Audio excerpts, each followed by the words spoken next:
Ano sabi mo, Creed? Sabi ko I won't be able to go to your recital dahil may inuman kami ng mga tropa ko. But you already said yes last month. I already saved you a seat and my parents are also expecting you there. Hawak ko ba mga kamay mo? Ano? You can still play your piano without me, Aislinn. 1 week ko nang hindi nakikita yung mga tropa ko. Sila naman, wag naman puro ikaw. Did you have fun last night?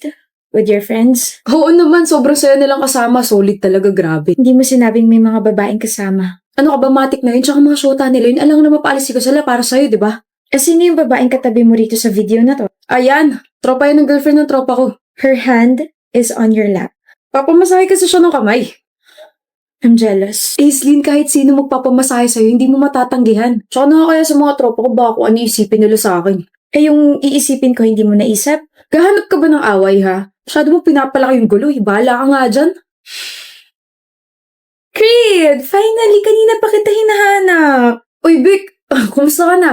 Tsaka, bakit mo ko hanap? I just wanna thank you for making me happy nung inuman. Dahil minasahe mo yung kamay ko.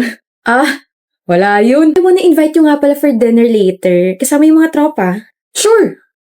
Creed, may family dinner tayo mamaya. Bawal ka, Creed. Sayang naman, minsan lang tayo makompleto eh. Gagawa kong paraan. Babe, ilang beses ko naman nakakasama sa dinner sila tita. Pagbigyan mo na ako. Kakakita mo lang sa kanila last week, di ba? Ano ba, Aislinn? 1 taon na tayo pero yung mga tropa ko, they've been there before you. Gawa mo ng paraan yan, ha? I'll be there, Beck. Wait lang, CR lang ako. Okay. So you're Creed's girlfriend? I'm Beck. To be honest, I like your boyfriend. He's soft, he's caring, and the way he looked at me nung inuman, gosh, nakakatunaw. I wanna snatch him from you. Joke! Do it. What? Sabi ko gawin mo. Snatch him. Are you serious? Bakit parang di ka makapaniwala? Hindi mo ba inaasahan na papatulong kayo sinabi mo? Are you challenging me cause I won't back off? Sa nakikita ko is very interested sa akin. Tignan mo na lang kung paano mabaliw sa akin yung boyfriend mo. Aislinn! It's so nice to see you around dito sa campus. Nga pala, meet my boyfriend, si Creed. Hi. Hi, Creed. Hi, I hope nagsisisi ka na pinakawalan mo siya. Pinakawalan ba ang tawag sa nahuling naglolo ko siya? Sana kasi mas naging mabait ka sa akin. I told you I can snatch him from you. Proud ka? Of course! I mean, I made you cry. Wait, yung ba yung sinabi ni Creed sa'yo na umiyak ako? I got hurt but I never cried. I never shed a single tear for this boy. Creed, hindi mo sinabing you begged me to forgive you yesterday na hindi mo na ako lolokohin ulit? Na lumuhod ka sa harap ng parents ko kasi pati sila nalaman yung mga pinagagawa mo? Hindi mo sinabi yun sa kanya? Sabi mo siya yung nagmakaawa. Anong ginagawa mo rito? Tanggapin mo na ulit ako. Nagmakaawa na ako, let kita. Okay lang kahit hindi nila ako patawarin basta ikaw patawarin mo ako. Please, hindi ko na uulitin, hindi na kita lolokohin. Mas ka na. Shucks, wala pa nga kayong 1 month pero ganyan na agad yung relasyon nyo. Ayag ka nun? Creed? Well, I already expected this to happen na magiging kayo. Isang proud manloloko at isang proud mga agaw. Ay, it's okay, Beck. Sa'yo na siya forever. Pinadali mo yung buhay ko. I mean, you just stole my problem. Sino ba naman ako para magreklamo, di ba? This is super amazing. Ngayon lang ako nakakita ng perfect match. Grabe. Have fun with your relationship, okay? Sana magtagal kayo. I really hate her guts. Kain na tayo, Beck. Lucy, may sasabihin daw sa'yo si Eugene. Wala. Meron, gusto ka raw niya. Hoy! Gusto mo ako, Eugene? Kilala mo ako? Oo, di ba nagkakalala na tayo ng grade 7 tayo? Wow. Gusto mo pag-usapan? Pag-usapan feelings ko? Naku, wag na, nakakahiya. Okay. Lucy! Nandito na eh. Pahingi lang ako ng 15 minutes mo. Aaminin ko lahat. Gusto kita, Lucy. Gustong-gusto talaga kita. Grade 7 pa lang tayo, crush na talaga kita. Alam kong opposite tayong dalawa. Nasa star section ka, tapos ako laging nasa last section. Madali kang mag-focus sa ibang bagay, tapos ako madaling ma-distract. Talented ka, tapos palagi kang representative sa labas ng school. Matalino ka, tapos ako gwapo lang. Ang ibig ko sabihin, consistent escort ako simula grade 7 hanggang ngayong grade 10. We're not perfect and things Takting English yan. Hindi tayo bagay sa ibang mga aspetong bagay, pero perpekto ang feelings ko para sa'yo.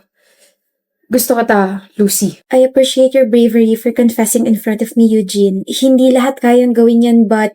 What? I wanna focus kasi sa studies ko. Hindi ako hahadlang sa pag-aaral mo. Gusto ko lang ilahad yung nararamdaman ko para sa'yo. Hindi mo na kita liligawan kasi alam kong focus ka sa goal mo. Distracted na nga ako, tapos dadamay pa kita. Ayos lang. Dito lang ako. I'm sorry, Eugene. Ako! Walang dapat ika-sorry. Ayos lang talaga. Ayos na, ayos. Lucy! Eugene! Para hindi tayo nagkita 6 months ago, Sandali lang naman yung pagkikita na yun. Namiss pa rin kita. Pero the hair. I love the hair. Ang powerful mong tignan, architect. Hindi naman. Ang hinhin mo pa rin talaga, no? At ang ingay mo pa rin talaga, no? Ngayon ko lang na-realize na you grew up so well. 10 years na yung nakalipas, pero height mo, same pa rin. Ikot ka na ba? Ang daming naghahanap sa'yo. Saan si Lucy? Nakita niyo ba si Lucy? Pupunta ba si Lucy? Di ba, Yuchi, BFF kayo ni Lucy? Wait, have you met... Oh! Ayun siya, tawagin ko nga. Wag na. Eugene, nandito na ang yayaman ng business owner namin, si Eugene. Manahimik ka nga. Eugene, si Lucio, yung crush mo nung high school tayo. Naalala ko na ako yung may dahilan kung bakit napaamin ka bigla. You've changed, guys! Hi, Architect Lucy. Hi, Eugene. Hi lang, walang kiss. Char, sige, usap muna kayo. Catching up with the ones that got away. Yeah? Kasal ka na? Huh? This ring? No, this is just an accessory. Sinuot ko lang kasi bagay sa outfit ko. Why am I even explaining? Kasal ka na? Ito? Hindi, trip ko lang bumili ng singsang. Hindi kasi sa ibang daliri ko, kaya dito na lang. Akala ko kasi kasal ka ni. Ano tong naririnig ko? Anong kasal? Ha? Anong kasal-kasal? Paano ikakasal to? Ay, nihintay ka nitong si Eugene. Pagod na ako sa inyong dalawa. Kailan ba magiging kayo, ha? 10 taon na wala pa ring usad? Yuchi? Ikaw, Lucy, kailan mo amin sa sarili mo na may gusto ka talaga dito kay Eugene? Na all this time, hindi ka nagkaka-boyfriend dahil hindi mo wala sa isip mo tong lalaking to. Alam mo bang one time nagreklamo sa akin to si Lucy nung high school tayo kasi bigla ka na lang daw lumayo after your confession? Ngayon, ako na magsasabi kasi nahihirapan ako sa inyong dalawa. Ako'y naiinip eh. Lucy girl, hindi lumayo sa'yo si Eugene nung high school tayo. Ano ba? Si Eugene? Never siya lumayo. He's always been there.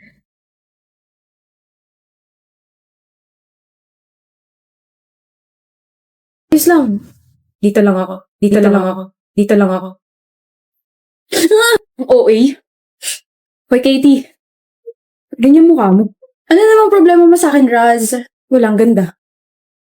Bakit parang labag pa sa kalooban? Hilig mo mag-makeup, no? May problema ka ba? Wala. Bagay sa'yo yung mga nilalagay mo. Ang random niya talaga minsan. Parang ewan ang... Ano ba? Parang ang ewan na nag-aabang dyan ng biktima mo. Wow. Ako kaya biktima mo? Ikaw, ninakaw mo yung atensyon ko. Dapat sa'yo tinutupi sa walo. Busy. Kasalanan ko. Hindi pa rin talaga ako sanay na gusto niya. Parang hindi naman ako yung tipo niya. Ang ewan. Oh, ano yan? Kung kunin mo kaya tapos tignan mo. Nangangalay na ako. Anong okasyon? Happy crush day. Bakit ang bigat nito? Ano ba to? Make-up? Ang dami nito. Bayan, nakita ko sinapaubos na yung mga ginagamit mong school supplies. Basta make-up. Kaya ayan, para sa'yo. Welcome. Pero may stocks pa naman ako sa ba. Sungit ang taray, pero... Ay nako, Raz. Hey, Katie, mag-usap nga tayo. Sandali!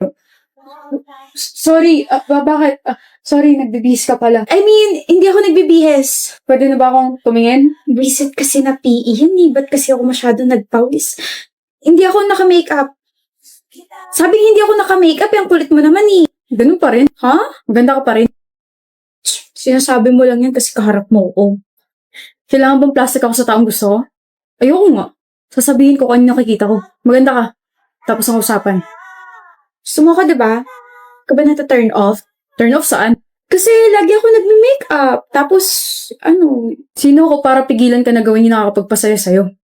Whenever you do your makeup, halatang nag-enjoy ka. Natutuwa kapag may nagtatanong sa'yo kung ano yung pwedeng ganito, ganyan. Di ba pangarap mo maging makeup artist? Teka, paano mo nalaman yan? Nabanggit mo sa akin nung first year college tayo. Tapos fourth year na tayo ngayon. Naalala mo pa yun? Kung ang paglalagay ng kolorete sa mukha nakakapagbigay sa'yo ng confidence, go. Kung naglalagay ka ng kolorete sa mukha kasi wala lang, go. Huwag ka na ulit magtanong ng ganun sa akin o sa kahit na sino. Just do your own thing. Natutuwa akong panoorin kang natutuwa sa mga bagay na ginagawa mo. Roz. Thank you. Wala yun. Dito ako. So, Hindi ba ako yung hinahanap mo? ikaw, Bakit? May maipaglilingkod ba ako sa'yo? ang sungit mo talaga. Bakit ba ang sungit mo, ha? Mas may totoo?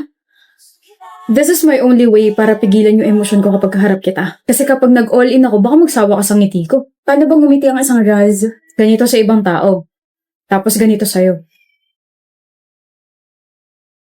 Ito yung ngiting gustong-gusto ka. Ito yung ngiting pinipigilan ko kapag kaharap kita at pusong lumalabas kapag tinatalikuran na kita.